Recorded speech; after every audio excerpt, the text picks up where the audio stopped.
My first job was working for a bank, and when I'd been there for 12 months, I was wheeled into the manager's office to have my 12-month appraisal. He was a senior branch manager, number 2 under the director, and the conversation started like this. "Well, young Nick, the first year hasn't gone to expectation, has it really?"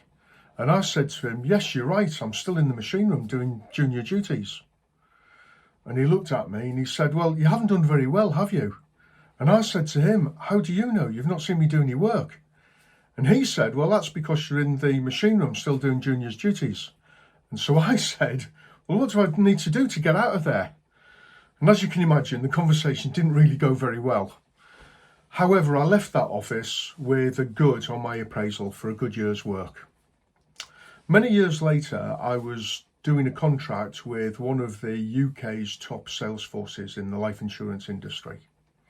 And what I was doing was I was asked to be an assessor for their top performing life and wealth advisors. Every 6 months they would bring them in and they would do what they called a health check, which was making sure that they were regulatory competent, and also it was an opportunity to give them some developmental feedback.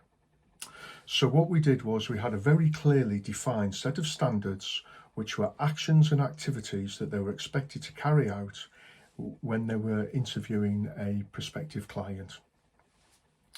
What we did was we collected factual evidence, so we recorded what it was they said, what it was they did. If they didn't do it or didn't say it, there was no evidence. So there was no room for opinions. It was factually, this is what happened or this is what didn't happen. And then at the end of it, what I used to do is I used to say, I'm going to hold up a mirror. This is what the standards are.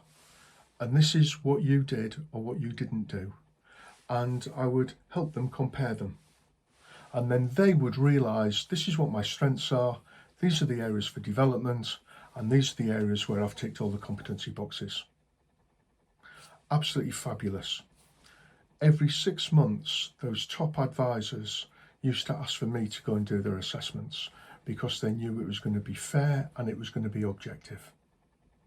So a bit of learning for me then is, whenever you're giving performance feedback, have clear measurements that are understood by both parties. Measure performance against those measurements only. Make your evidence factual, so gather only factual evidence. And of course, do it with a good heart. What about that manager from my first job? Do you know what? I worked in that branch for another 2 years. I don't think I ever spoke to him again.